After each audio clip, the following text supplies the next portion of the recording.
김성환의 시사야.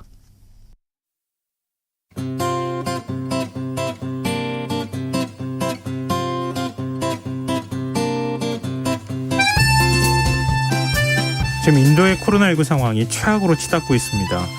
이를 신규 확진자 수가 세계에서 처음으로 40만 명을 넘었다, 이런 소식이 전해지고 있는데요. 실제 감염자 수는 알려진 것보다 훨씬 더 많을 것이라는 분석까지 나오고 있습니다. 인도는 지난 2월까지만 해도 확산세가 진정되는 양상을 보였지만 섣부른 방역 조치 완화 그리고 종교 행사가 겹치면서 지금의 사태로 이어졌다는 지적이 나오고 있습니다. 지금 여론도 좋지 않아져서 모디 총리의 책임론까지 불거지고 있는 상황이라고 하는데요. 세계일면 오늘은 최악으로 치달은 인도의 코로나19 상황에 대해 살펴보겠습니다. 외신 캐스터 전지현 씨 나와 계십니다. 안녕하세요. 네, 안녕하세요. 네, 지금 어느 정도 상황이 심각한 거예요? 제가 지금 40만 명이라는 숫자를 얘기하기도 했지만. 맞습니다. 어제 그러니까 2일에는 인도에서 39만 2,488명이 발생을 했는데요. 그 전날인 1일에 40만 명을 넘겼습니다. 그래서 전 세계에서 처음으로 하루 신규 확진자 수가 40만 명을 넘은 나라가 됐어요. 그동안 30만 명을 넘은 나라는 있었는데 하루에 40만 명이 넘게 나온 건 이번이 처음이거든요. 네. 그래서 지금 인도의 누적 확진자가 어제까지 1,955만 7,457명에 달하고 있는데 지금 최근 일주일간 전 세계 확진자의 한 절반 정도가 인도에서 다 발생을 해버렸습니다. 진짜 심각하군요. 정말 심각하죠. 네. 그리고 어제만 3,689명이 사망해서 지금 인도의 총 사망자가 21만 5,542명까지 늘어났습니다. 말씀하신 것처럼 작년 9월에는 확진자 수가 10만 명을 넘어서 이제 정점을 찍었다가 내려가는 추세를 보이고 있었어요. 그래서 네. 2월에는 일일 환자가 10,000명 안팎까지 떨어졌었습니다. 그런데 이 숫자가 3월부터 본격적으로 확산세를 보이면서 지난달 21일에 처음으로 인도에서 30만 명 이상의 확진자가 나왔는데 지금 12일 연속으로 30만 명 이상이 계속 발생을 하고 있는 그런 상황이에요. 그래서 2달 반 만에 확진자 수가 40배 넘게 늘었습니다. 문제는 지금 신규 확진자 수가 3일에서 5일께 정점에 도달할 것이다. 그래서 아직 지금 최고치가 다 안 온 상황이고요. 심지어 더 부정적인 전망들도 있는데요. 인도 정부의 자문과학자팀의 리더인 비디아 사가르 씨가 무증상 감염자가 너무 많다. 그래서 실제 감염자 수는 지금 인도 정부가 발표하는 통계치보다 50배가 더 많을 수 있다, 이렇게 얘기를 해서 지금 어마어마하게 더 늘어날 가능성이 지금 나오고 있습니다. 그리고 시골의 경우는 사망자 신고가 안 된 경우가 또 많다고 그래요. 그래서 실제 사망자도 통계치보다 더 많은 99만여 명에 이를 수 있다, 이런 추산이 나오고 있습니다. 근데 인구가 13억 명이잖아요. 네. 그리고 땅덩이도 뭐 대륙이라고 할 정도로 네. 어마어마하게 넓은 곳이기 그렇습니다. 때문에 지금 뭐 말씀하신 것처럼 통계 안 잡히는 네. 것까지 감안하면 훨씬 더 상황이 심각할 수 있다는 건데 의료 체계가 감당할 수 있습니까? 감당이 지금 안 되고 있어요. 그래서 네. 산소 탱크 구하러 다니는 모습 외신에서 좀 보셨을 것 같은데요. 지금 인도 병원들이 환자를 더 이상 받지 못하니까 와도 돌려보내는 그런 상황입니다. 그리고 정말 끔찍한, 정말 안타까운 일인데 네. 하루에 몇천 명씩 지금 사망자가 나오고 있잖아요. 그래서 화장하는 속도보다 더 빨리 시신이 쌓이고 있대요. 그래서 생지옥, 이렇게 표현들이 많이 되고 있는 그런 상황이고요. 말씀드린 것처럼 중증 환자를 치료하는데 필수적인 의료 장비가 의료용 산소인데 네. 이게 없습니다. 그래서 지금 산소통 가격이 암시장에서 10배나 뛰었거든요. 그래서 공업용 산소까지 동원을 하고 있는데 지금 문제는 산소를 그래서 뭐 지금 외국에서도 준다고 하고요. 국내에서도 생산량을 늘릴 수는 있는데 그러니까 생산이 문제가 아니라 운반이 문제가 되고 있는 상황입니다. 왜냐하면 확진자가 지금 서부 지역에서 많이 나고 있는데 네. 산소를 생산하는 업체들이 다 동쪽에 몰려 있거든요. 주로 공업 지역이 동쪽에 많이 그렇습니다. 몰려 있잖아요. 근데 이 산소가 위험물로 취급되니까 항공으로 이송을 할 수가 없는 거예요. 그래서 기차나 아니면 차량으로 운반을 해야 되는데 인도 교통 인프라는 굉장히 안 좋습니다. 시골까지 다 닿을 수가 없는 곳들이 정말 많거든요. 그래서 지금 특별 열차를 편성을 했는데도 효과가 별로 없어요. 왜냐하면 산소를 누가 실어나를 사람도 없고 지금 외진 곳이 너무 많습니다. 근데 문제는 이제 여기서 발생되는 게 그럼 운송이 산소 문제에만 해당될 것이냐. 그게 아니라 백신을 준다고 해도 갈 수 있는 방법이 지금 없는 거예요. 그러네요. 그렇습니다. 그래서 지금 월스트리트저널이 한 곳의 상황을 기상을 보도했는데 1월 13일에 출고된 백신이 접종 대상자 손에 닿기까지 2개월이 걸렸다고 해요. 그러니까 백신을 빨리 준다고 해도 지금 몇 개월 뒤에나 갈 수 있는 상황이거든요. 그러니까 지금 가는 것도 어려운데 접종 대상이 지금 행정체계상으로 잘 분류가 돼 있지 않은 상황입니다. 누가 맞을 수 있나 이런 것들이 지금 파악이 안 되니까요. 근데 여기에도 엎친 데 덮친 격으로 다음 달부터 이제 우기가 찾아오거든요. 근데 지금은 그래도 비포장 산길을 그나마 좀 갈 수 있는데 네. 우기가 찾아오면 또 못 가게 됩니다. 그러니까 훨씬 더 상황이 어려워질 수가 있고요. 문제는 이제 압축산소를 보관할 용기가 점점 없어지고 있다는 점인데 이게 초저온 탱크에만 저장하고 운반할 수 있거든요. 근데 산소 생산량을 늘린다고 해도 이 산소 탱크를 지금 당장 늘릴 수가 없는 상황이거든요. 이 탱크를 만드는데 4개월에서 6개월 정도가 걸린답니다. 그래서 수입 외에는 지금 해결책이 없으니까 외국의 도움이 절실한 상황이고요. 그래서 국제사회가 지금 의료용 산소 등을 포함한 의료 장비들을 지원을 하기 시작한 상황입니다. 네, 인도에서 원래 이중변이 바이러스가 발견이 됐다 이런 얘기가 있었잖아요. 네, 작년 10월에 발견이 처음 됐었죠. 근데 지금 삼중변이 바이러스 얘기까지 나와요? 그렇습니다. 이게 이중 변이 바이러스를 모태로 하면서 한 번 변이를 더 거친 그런 경우를 얘기하는데요. 지금 전문가들은 삼중 변이 바이러스가 위험한 게 다른 변이보다 감염력이 더 강하고 면역 회피 능력이 뛰어난 것으로 보인다라면서 우려를 하고 있어요.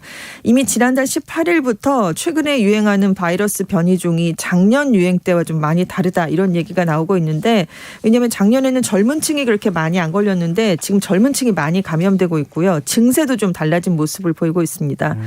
문제가 이 변이 바이러스가 면역을 회피하는 능력이 한번 코로나19에 감염된 뒤에 완치된 사람들을 다시 감염시킬 수가 있는 것으로 네. 지금 나타나고 있어요. 그래서 방역에 굉장히 치명적일 수밖에 없는데 코로나19 바이러스라는 게 많은 사람한테 펴지면서 이게 변이가 생기는 거잖아요. 그럴 기회가 훨씬 많아지는데 인도처럼 이렇게 빠른 시간 안에 확 늘어버리면 새로운 변이 바이러스가 나타날 가능성이 훨씬 더 높아지게 됩니다. 근데 이제 변이 여부를 좀 확인을 해보려면 유전자 염기서열 분석을 해야 되거든요. 네. 근데 여기 돈이 정말 많이 들어가는데 지금 인도의 공공보건 예산으로 이걸 다 감당할 수가 없어요. 그래서 지금 하루 확진자가 30만 명 넘게 쏟아져 나오는데 이 염기서열 분석은 30만 명의 0.06% 정도밖에 지금 할 수가 없습니다. 그러니까 변이가 얼마나 퍼져 있는지도 지금 파악이 안 되는 그런 상황입니다. 또 우리 지금 코로나19 상황에서도 알고 있지만 인도만 문제가 아닌 거잖아요. 그렇죠. 인도가 저렇게 상황이 심각하면 네. 언젠가 우리가 아무리 상황이 좋아져도 인도에서 우리나라로 바이러스가 확산할 가능성 얼마든지 있습니다. 네, 네. 전 세계가 더 역시 마찬가지거든요. 그렇죠. 네.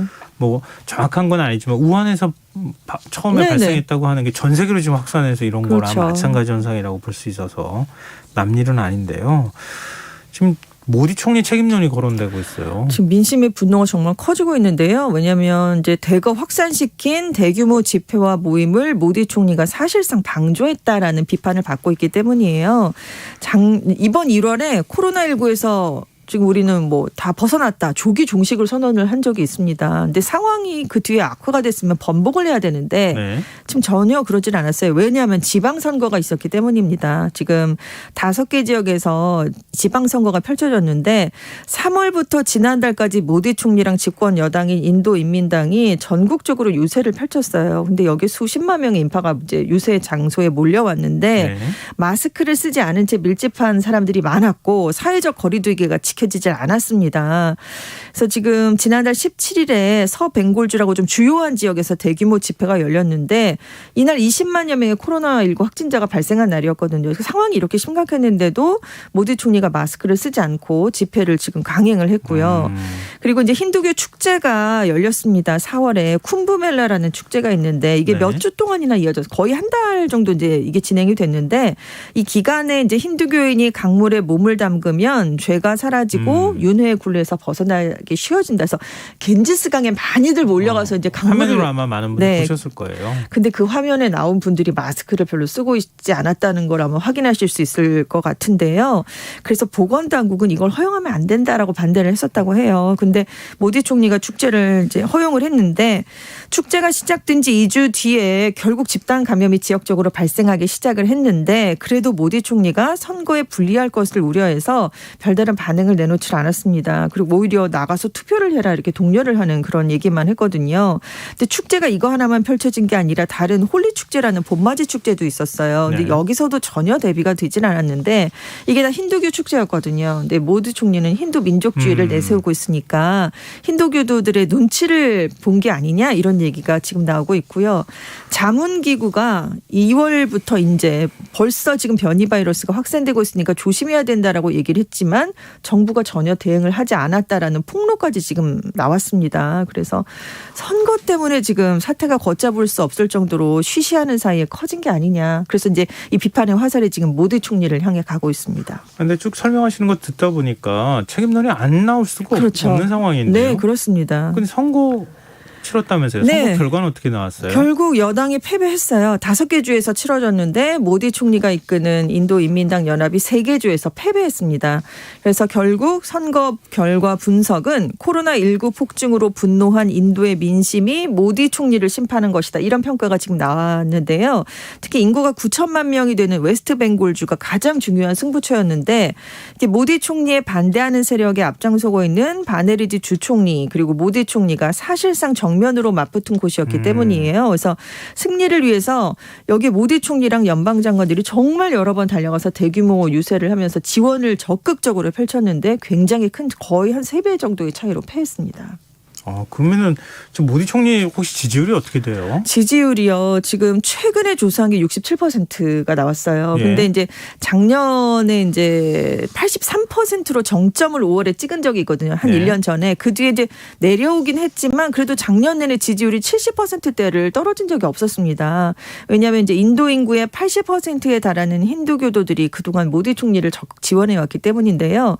근데 지금 코로나19 확산세가 거세지면서 집권 후 최저치인 67%라는 걸 이제 기록을 한 건데 물론 최저치라고 해도 여전히 높습니다. 네. 이 정도는요. 그리고 총선이 3년이 더 남았어요. 그리고 이제 모디 총리에 맞설 만한 도전자가 이렇게 눈에 띄지 않는 그런 상황이기 때문에 당장은 흔들릴 가능성은 없다. 이런 얘기가 나오고 있는데 지금 상황은 그래도 심상치 않다라는 얘기가 한편에서 나오고 있는 게요.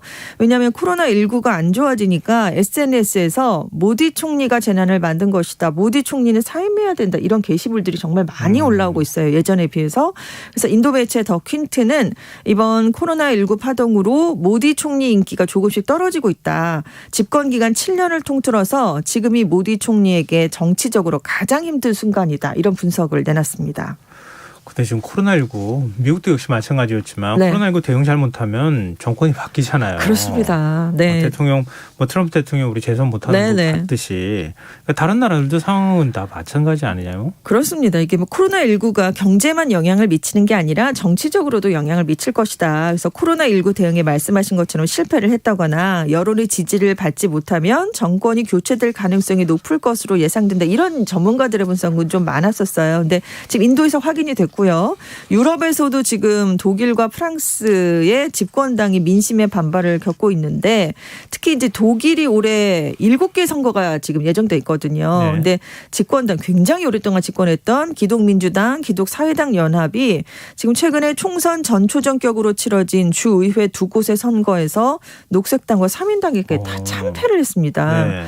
지금 한때 40%를 웃돌았었는데 여당의 지지율이 지금 30% 아래로 떨어졌거든요. 그래서 9월에 총선이 있는데 아마도 정권 교체가 녹색당으로 이루어지지 않겠느냐 이럴 가능성이 지금 그래요? 그래서 굉장한 정치 지형의 변화가 올 것이다 이런 전망이 지금 나오고 있고요. 지금 프랑스도 사정이 안 좋거든요. 마크롱 대통령이 내년에 재선에 이제 도전을 하게 되는데 장담할 수 없다 이런 얘기가 나오고 있는 게 왜냐하면 봉쇄를 한 1년 정도 해서 지금 시민들의 불만이 굉장히 한계에 도달한 지점이거든요. 그래서 지금 좀 여론조사를 해봤더니 극우 정당인 국민연합의 르펜 대표의 지지율이 거의 마크롱 대통령 지지율을 따라잡은 것으로 나타났습니다. 그래서 지금 전문가들은 이번 코로나19가 미친 사회 경제적인 파장이 앞으로 1, 2년 이내에 치러질 각국의 선거에 중대한 영향을 미칠 것이다. 그렇기 때문에 그 선거 결과에 따라서 이제 5년에서 10년 동안 이 코로나19 후유증이 정치적으로 이어진다는 의미다. 이런 설명을 내놨습니다. 사실 뭐 코로나19 상황 자체가 많은 영향을 줄 수는 있겠지만 네네. 우리 난민 사태에서도 봤던 것처럼 네. 너무 이렇게 극단화되는 정치 세력이 집권을 하게 되면 이제 국제사회에 큰 영향을 미치게 그렇죠. 되잖아요. 네. 걱정이 되는데요.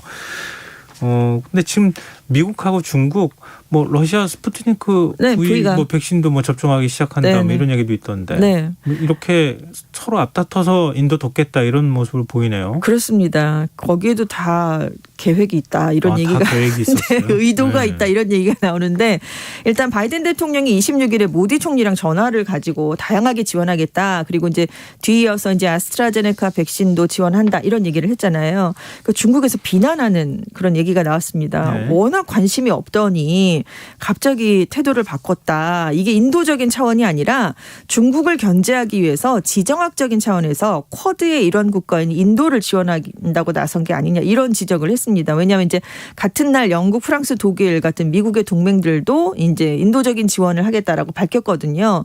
이것도 미국과 조율한 게 아니냐 이런 비판이 중국 내에서 나왔어요. 근데 이렇게 되는 거죠. 그러니까 그동안에 중국은 백신 외교 펼친다 뭐 이런 네. 얘기 들을 정도로 백신 뭐 만들어서 적극적이었죠. 적극적으로 막 네. 백신 나눠주겠다고 얘기를 네. 했었는데 미국은 자국 상황 챙기기도 그렇죠. 바빴는데 네. 왜 갑자기 인도 챙기겠다고 나서느냐 중국이 그렇죠. 그런 반응을 보이고 있다고요. 그렇습니다. 근데 이제 중국만 이런 게 아니라 이제 전문가들 시각에서도 지금 이렇게 인도를 긴급하게 지원하는 게 중국을 의식해서 마련된 그런 점이 있다 이런 분석을 하고 있어요. 근데 이제 중국은 우리는 그 미국이 발표하기 훨씬 전부터 먼저 인도를 돕고 있었다 이걸 강조를 네. 하는데 실제로 방역 물품, 의약품이 지난달 내내 이제 공급이 된 그런 상황이긴 했습니다.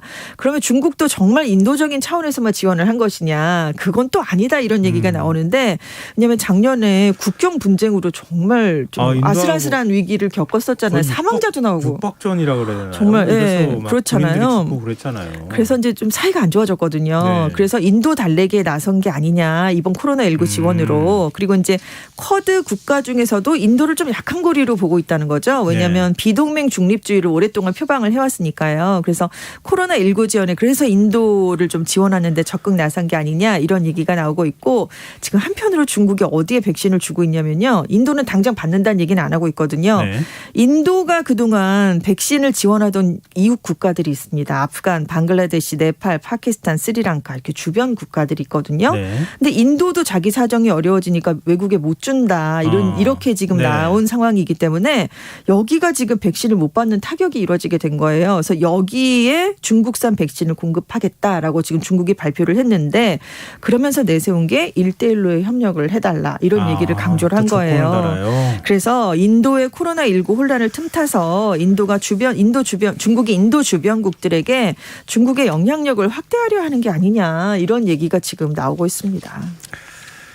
근데 뭐 결국은 백신 접종 빨리 하는 거 외엔 대안이 없는 거잖아요. 그렇습니다. 그래서 전 인도 당국이 지금 백신 접종 대상이 기존에 45세 이상만 되고 있었는데 이번 달 1일부터 18세 이상 전체 성인으로 지금 확대를 한 상황이에요. 근데 인도가 지금 세계 전역에 백신을 공급하던 최대 글로벌 백신 공장이었는데도 불구하고 자국 내에서 공급할 수 있는 물량이 충분하지 않다는 게 문제입니다. 섣불리 이제 방역 완화를 시도하면서 백신을 비축하지 않았던 점이 있었어요. 그리고 이제 백신이 충분하게 확보된다고 해도 앞으로 5, 6개월 내에 지금 13억 9천만 명이 이제 인도 인구인데 여기에 이제 모든 성인에게 백신을 접종하려면 매일매일 하루에 1,000만 회분씩 접종을 해야 되거든요. 이게 지금 쉬운 문제가 아닙니다. 제가 앞서서 말씀을 드렸죠. 네. 그래서 지금 이 인도가 이렇게 실패해서 보건 의료 체계가 취약한 이웃 국가로 코로나19가 확산해 버리면 전 세계에서 인도의 현재 상황이 벌어질 수 있다. 그렇죠. 그러니까 모두가 도와야 된다라고 지금 전문가들이 얘기를 하고 있습니다. 근데 지금 그 특허권 풀어야 된다. 지식재산권 미국이 좀 풀어줘서 지금 백신 좀 빨리 많이 생산할 수 있게 해줘야 된다는 여론이 높아지고 있잖아요. 그러니까 여론이 있었는데도 별로 반응이 없었는데 지금 인도가 너무 상황이 심각하니까 이 목소리가 다시 거세지고 있어요. 그래서 지금 인도랑 남아프리카를 중심으로 60개 개발도상국들이 지금 세계무역기구의 백신 지식재산권을 포기해야 된다. 이런 제안서 초안을 새롭게 만들어서 며칠 안에 제출을 할 예정입니다. 그래서 지금 굉장히 안 좋은 상황이기 때문에 빨리 풀자라고 해서 백악관에서도 문제가 논의되고 있고요. 미국 하원에서도 지금 한 100여 맞아요. 명의 의원이 예. 이걸 면제해야 된다라는 목소리를 하고 있는데 이게 지금 개별 특허권 같은 걸 기반으로 하고 있기 때문에 이게 실제로 적용되기까지는 또 좀 몇 년이 걸릴 전망이어서요. 근데 이렇게 상황이 안 좋은데 인도는 봉쇄 조치를 안 한다면서요? 그렇습니다. 경제에 미칠 악영향 때문인데요. 작년에 봉쇄를 해봤더니 실업자가 굉장히 많이 발생하고 경기가 악화돼서 좀 고민이 많았거든요. 그래서 이번에도 정말 사태가 안 좋은데 수도 뉴델리를 비롯한 그 지방에만 지금 봉쇄를 연장을 했고요. 전국적인 봉쇄 조치를 내리는 데는 주저하고 있습니다. 참 코로나19 참 잔인한 바이러스라는 생각을 다시 하게 되고요. 네. 우리는 국제사회에 협력해서 네. 방역 외교 좀 할 수 있었으면 좋겠네요. 네, 지금까지 세계이면 외신캐스터 전주현 씨였습니다. 고맙습니다. 네, 감사합니다. 오늘 모바일 상품권 당첨자는 홈페이지 공지사항에서 확인하실 수 있습니다. 김성환의 시사 오늘 여기서까지 하도록 하겠습니다. 지금까지 시사평론가 김성환이었습니다. 고맙습니다.